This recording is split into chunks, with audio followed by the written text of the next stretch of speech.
viewers, welcome back. This is episode 4 of the Chasing the Vision series. By now, hopefully you've sent us some questions for Tim and JT to answer on this Chasing the Vision. You're chasing your goals for your business, your dreams, aspirations. We have talked about the professional sense of your company. We have talked about the roles of the owners. We have talked about the roles of the lieutenants.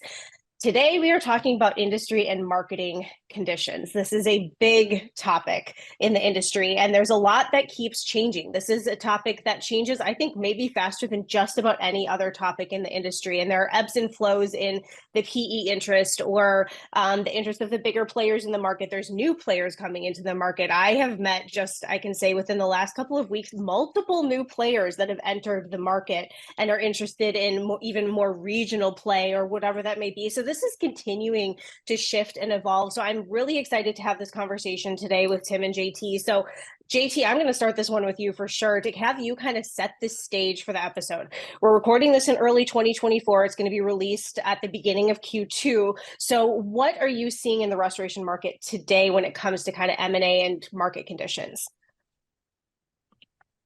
Well, I'm going to try to keep this less than 90 minutes. How's that? It's a loaded answer, Michelle. I'll summarize it.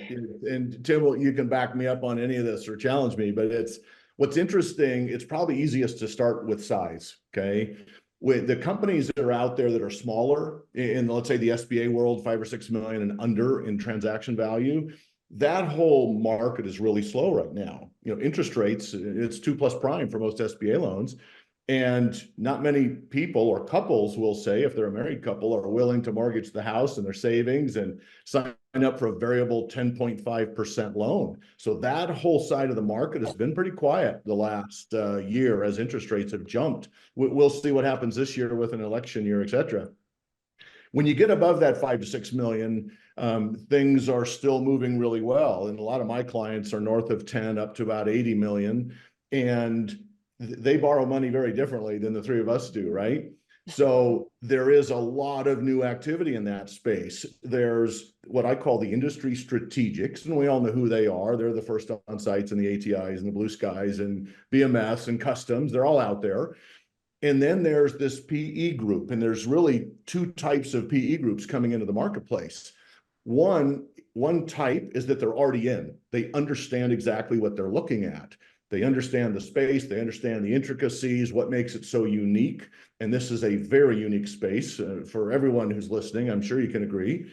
And when you're talking to a PE firm that is not in the space, it's really hard for them to get their head around it.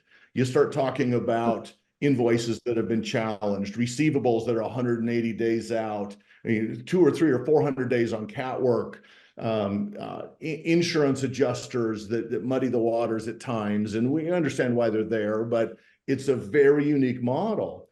And so in the PE world, in a sense, as they've come into the marketplace, it's been a little bit polluted. And I mean that in the best sense, only because they don't know exactly what they're looking at. They don't know entirely how to grow it. They rely extensively on the existing sellers to stay in place and grow the business for 2, 3, 4 years. Yet some of their expectations can change. And so it's very different when you're a potential seller. And I get a phone call regularly saying, well, I'm thinking about this kind of a buyer versus that kind of a buyer, or who should I best sell to? Well, that's a loaded answer. It depends on what you want out of the next couple of years, because it's very common right now for owners to sell 80, 90% of their business, roll over some equity, and keep working for 2 or 3 years. And so who do you want to hitch your wagon to? Mm-hmm. And so there's so much movement. It's changing by the quarter almost, as you said. And it depends on what you want. And what I always tell sellers is you're in the driver's seat. This isn't the best buyer for any transaction. It's the best buyer for you and what you want.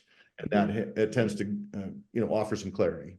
So that's JT, I love that conversation around what is the right buyer for you. Yeah. Because I don't think enough consideration is given there prior to hitching your wagon to whatever that thing looks like. Mm-hmm.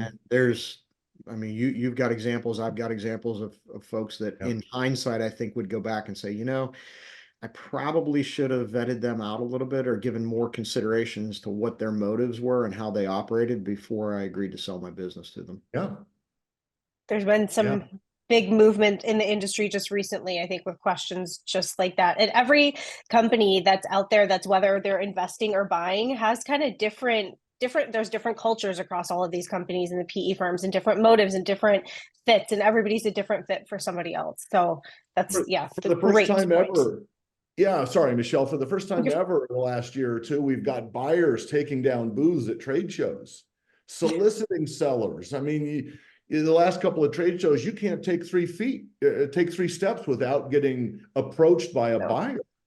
And it's the feeding frenzy has turned, it's put a sour taste in a lot of people's mouths, because they don't know the quality of the buyers. All they see is a shiny figure. And let's face it, it's nice to be the pretty girl at the dance. You know, when you're thinking of selling, you contemplated selling, you've talked to your spouse about it a time or two, and all of a sudden your phone's lighting up with offers, or at least the offers have a conversation. And before you get too far down that road, most people wouldn't know a good offer from a bad offer. So it's really caused a lot of confusion in the marketplace as to when to act and why to act and what it means once you do act. Tim, how much are your the companies that you're working with talking about kind of M&A now, and should they sell? Or are they talking about it at the same clip that they were a couple of years ago? Has it kind of slowed down a little bit? What does that look like? I think it's different, Michelle. And JT, after your comment about being the pretty girl at the dance, in the last episode we were talking about ugly babies, and now we got, I'm not quite sure where to go with this thing, but I can't promise I'm done either. Can't wait. I think it's different, Michelle. Before it was unfamiliar territory for a lot of folks. So when they saw their friends or their colleagues or their, professional network that was selling their business, everybody was gangbusters. Yeah, I want in on this. And, if they were in a position that their baby looked okay and it wasn't ugly and they wanted to sell, then they would go for it. But I think there's a lot more lessons learned now that we're a few years removed from, what we referred to as the feeding frenzy there, right around the pandemic. The economic influence, the interest rates being high, the lessons learned, the consolidation that's already occurred, all of that stuff has had an influence on the talk, the mindset, kind of where people are at with things. But I think the people who were of age, they're maybe a little more mature in their business, they're looking towards their golden years and they want out, or they're simply just burned out and they want out of the business. They're still pursuing buyers at a pretty steady clip, and we have a handful of them that are clients that come to us on a regular basis, and some work out, with an acquisition, and some don't, and they end up either passing the business down or kind of getting re-engaged and growing their business in a different way. But there's definitely a lot more education in the marketplace today about things like what JT just discussed, the quality of the buyers.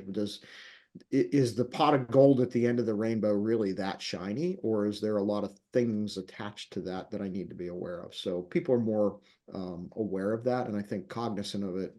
I don't want to say hesitant, but they're at least more educated about it moving forward.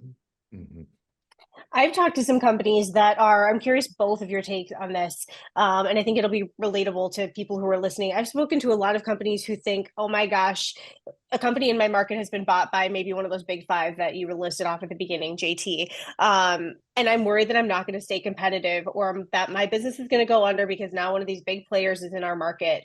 What do you tell companies like that are thinking about selling, I think strictly because they're scared that a competitor is going to put them under because they maybe have deeper pockets?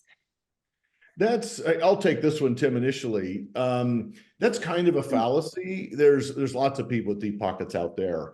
You still have to execute. And I don't know that I've ever heard maybe one or two situations over the last 15, 17 years where a competitor came in, changed the whole operation of the business and put someone else out of business. It just doesn't happen that way. It's very, very rare.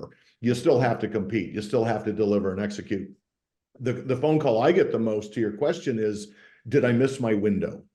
I get a lot of phone calls on Friday afternoon because somebody didn't pay, somebody quit, somebody's they're driving home and they want to ask questions, which always puts a smile on my face. And they'll say, did I miss my window? And my answer is no.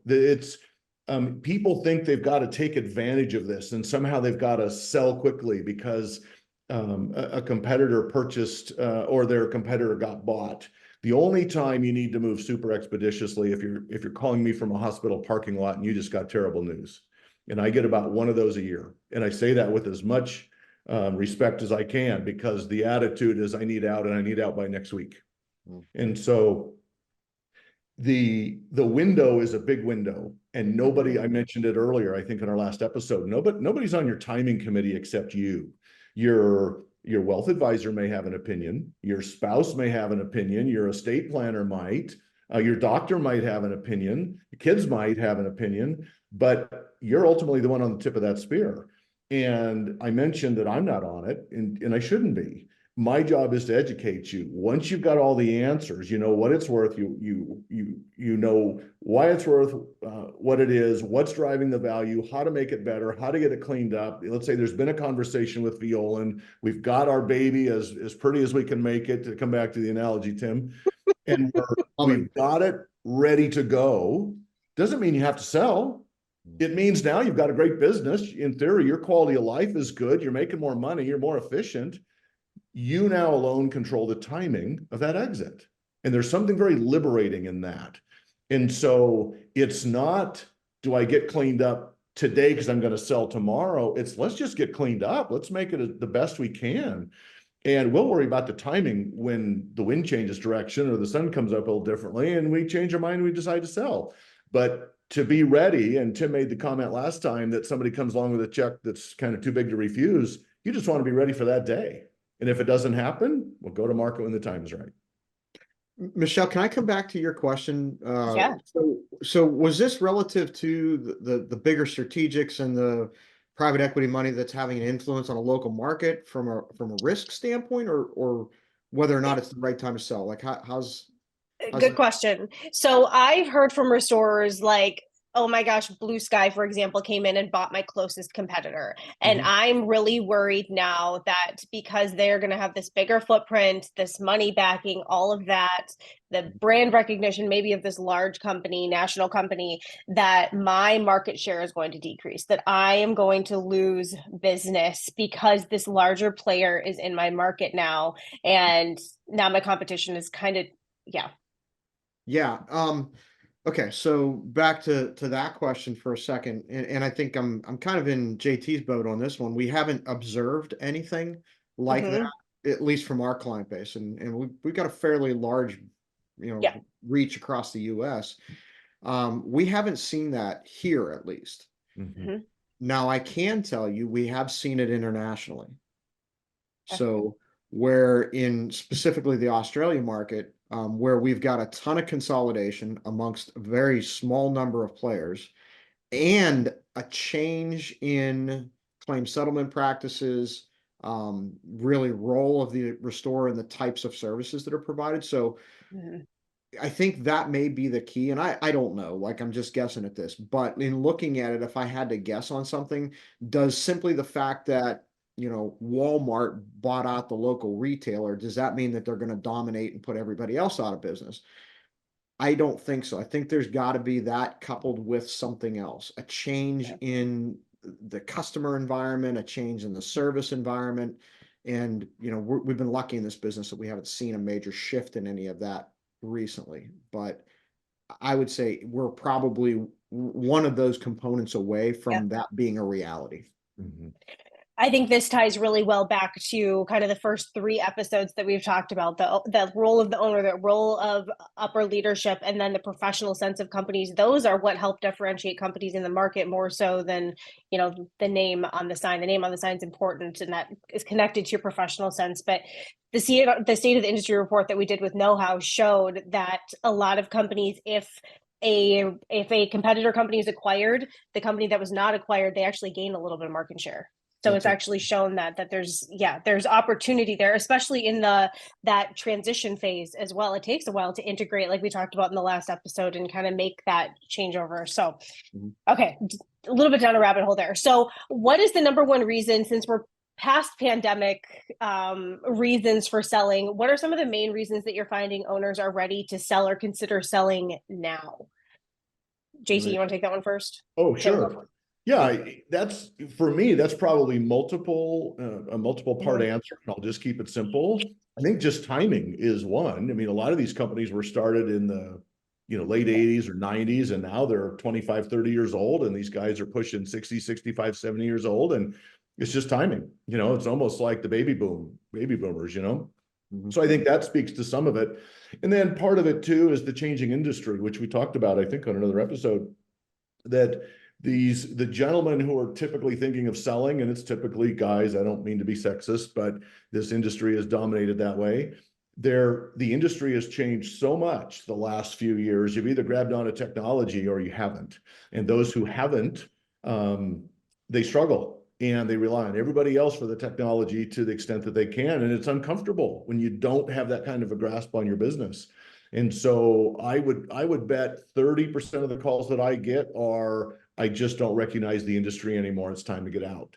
And it's too bad, but it's the last decade has been rocket fuel for advances in this industry. I think Tim might view that a little differently, but with all the advancements, I think it's just left some people behind. So for me, it's those two parts. And then of course, just with all the activity, it's hard not to ignore that with all the consolidation. If you want to explore it, or at least, there's a difference between curious and interested and committed, and there's various levels of action in there.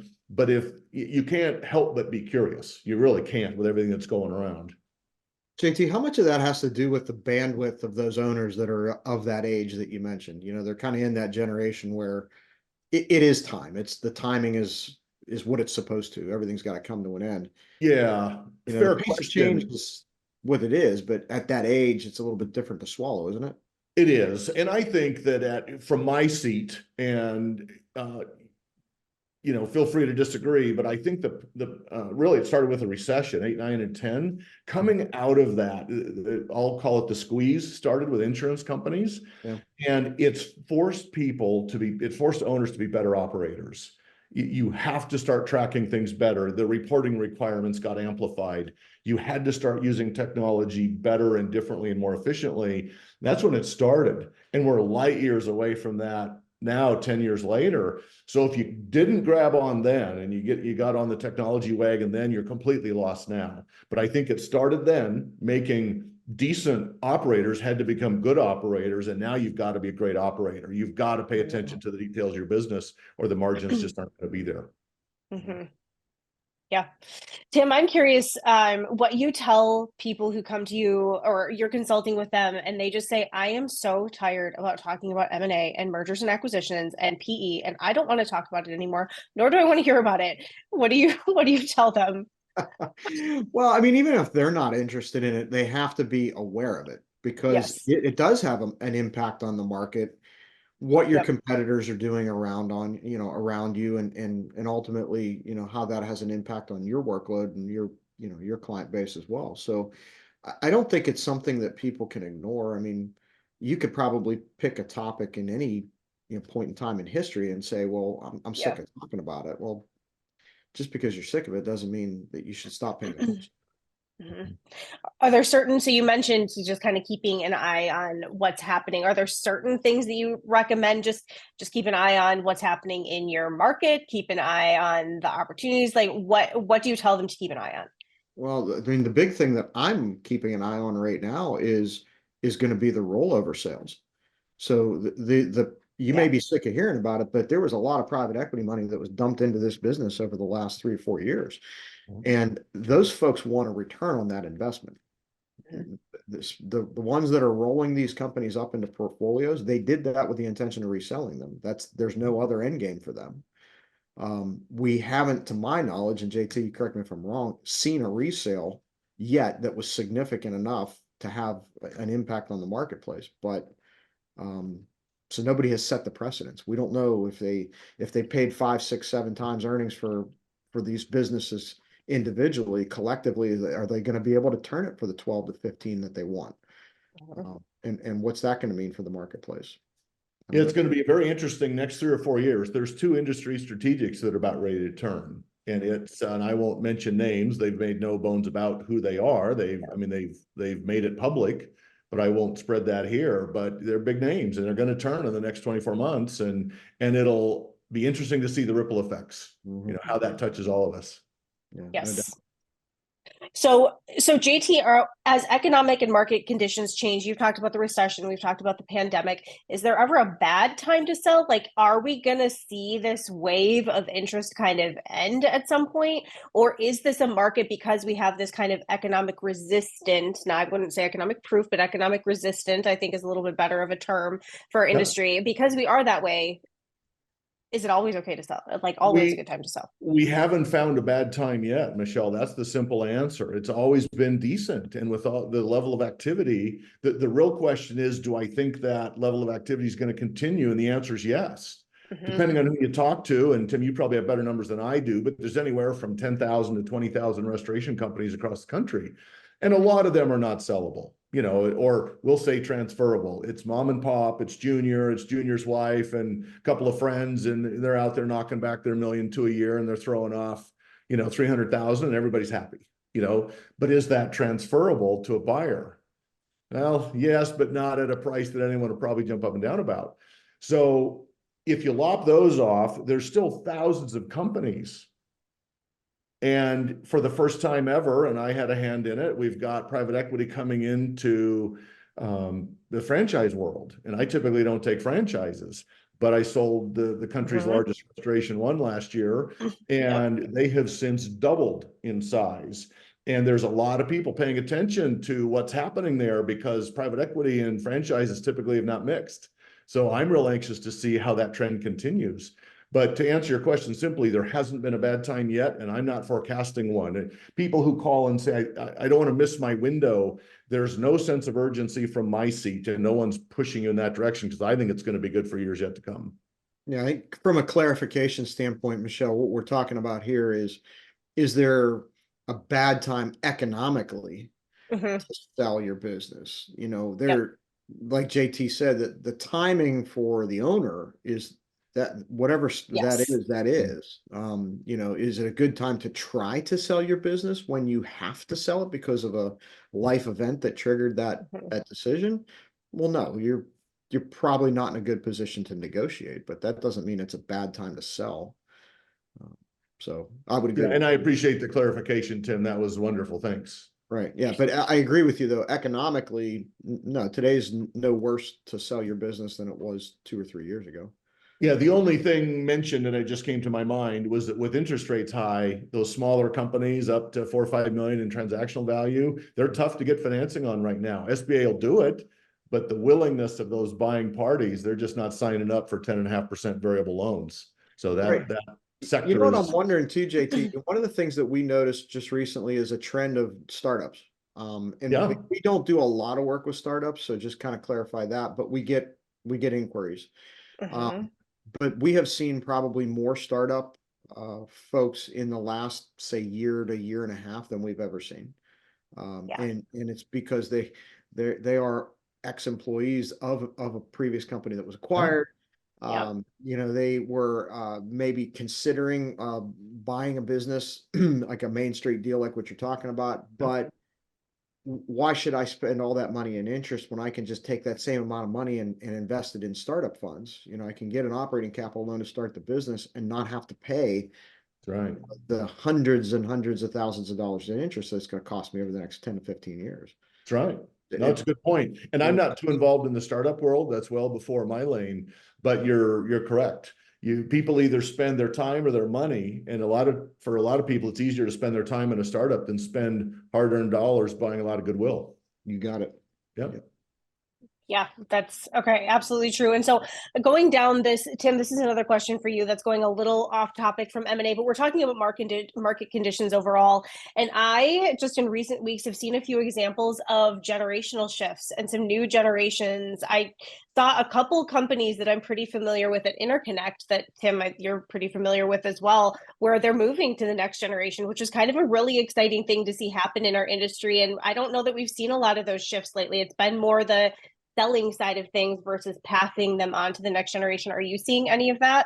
What are you seeing there? Yeah, we've been kind of in that boat for a number of years now, and it was one of the engagement types that we started to focus on probably 10 years ago, because a lot of our clients were starting to get of that mature age, and they had generational successors in the business that had an interest in taking it over. Some of them work and some of them don't. So it's not like it's, a foregone conclusion, but I would venture to say that with almost all those situations, there's still a sale there.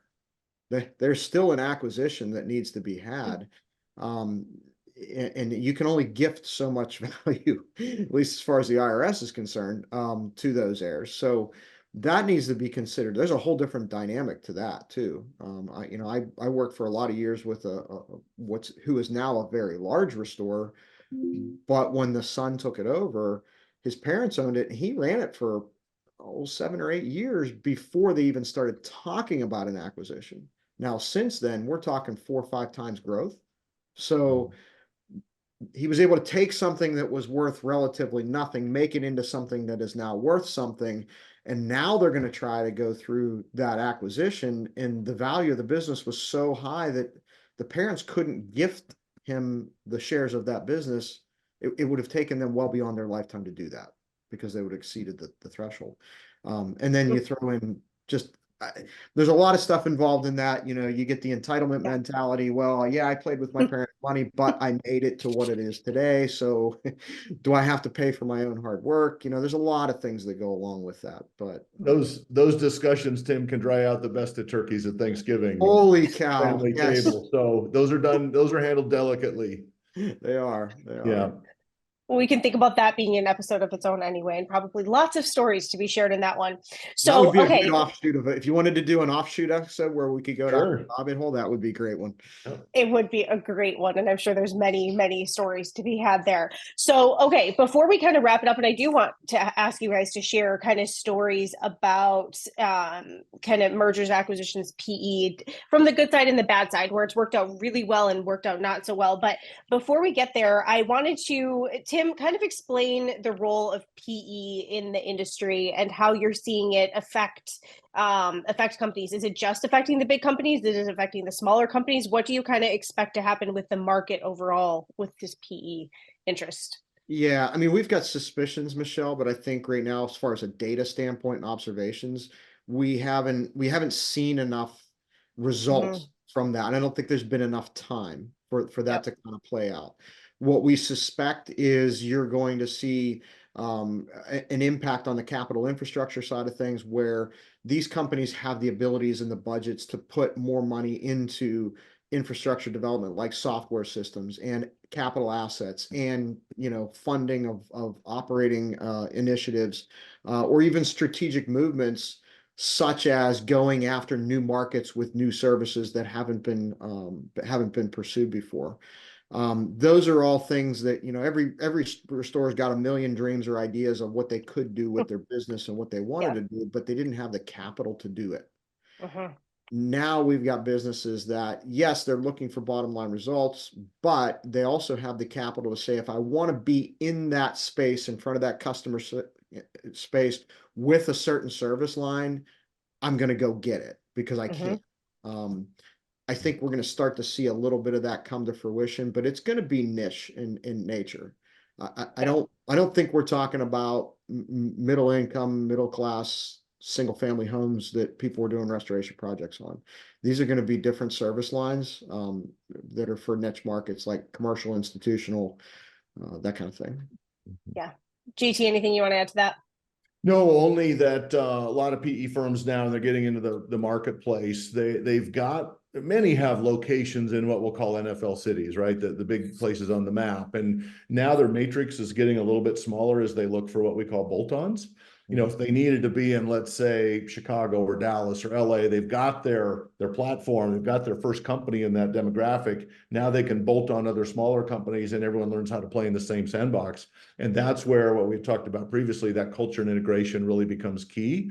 So you're seeing the focus of some of these PE firms and industry strategics as well. They shift a little bit as they now try to fill in some smaller puzzle pieces.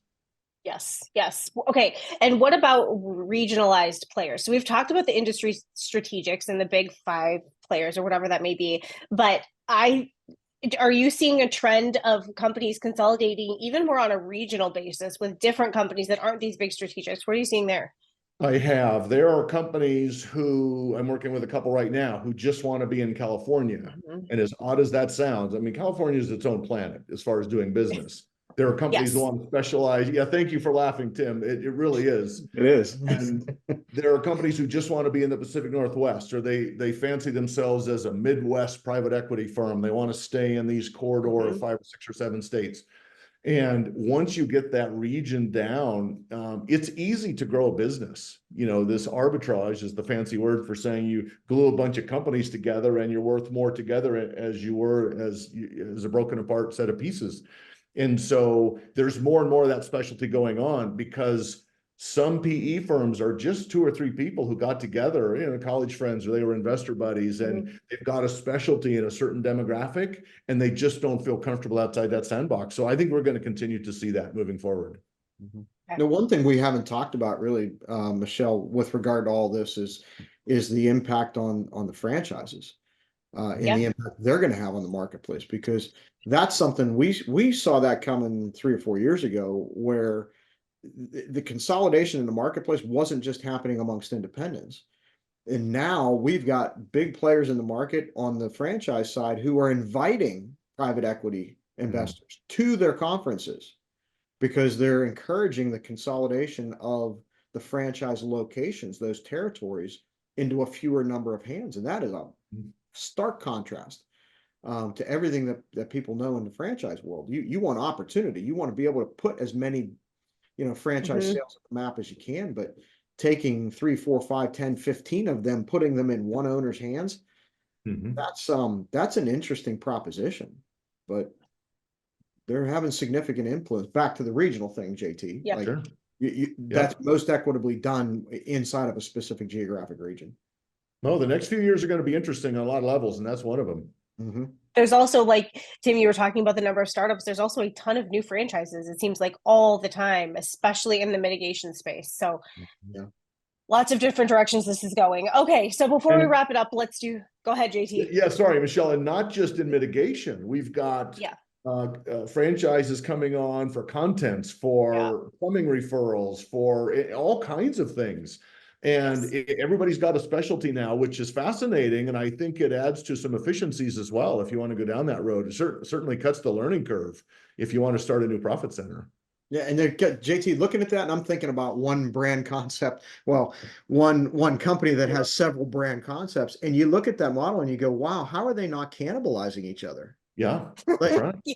I mean, you're selling a franchise territory on top of a full service territory that's company owned. Now, I get it; they're 2 separate entities, but how can you have a value proposition there where you're taking? There's only so many water losses to go around. That's right. And from my seat, you have to look at some of those franchisees and their specialty, and there's change of control provisions, and there are some pretty significant guardrails with language that can prevent sales with right of first refusals. And so before owners look into those, they really have to be careful of what they're signing. If they're within 3 to 5 years of an exit, really be careful of what you're looking at, because it can derail conversations pretty quickly. Yeah. That's a really, really good point. Okay, let's do story time. And I don't even know what direction to ask you guys to tell a story on, because this is a huge conversation in and of itself. So you both were thinking about this ahead of time, so I'm sure you both have a story in mind that you plan to tell. So JT, I'm going to toss it to you first and share the M&A or PE or whatever story that has come to mind that you feel is worth sharing, good, bad, or indifferent. Well, I could share all sorts of stories, good and bad, and it's I don't even know where to start, Michelle. What people have to do is, from a very high level, is you've got to be committed to the process. If you're committed to the process, there's always a solution. If you're interested, when people call and say, "I'll sell if the price is right," well, guess what? That typically means you're not for sale. Okay. Because of all this activity that's swirling out there, it's created this fallacy that even if I'm a bad company, I can sell to anybody at any time. And it's not true.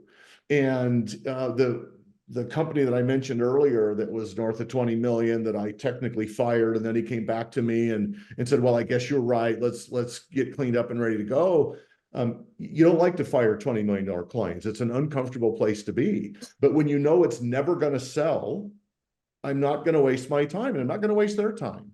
And so it's, if you're committed to the solutions that it's going to take to maximize the value of your company, and not even timing, if you're committed to that, there's always a solution. There's always going to be a good buyer. If you're not committed, if you're only interested, so many times it's everybody else's fault and they just didn't see a good opportunity when it, caught them between the eyes. And that's a frustrating place to be.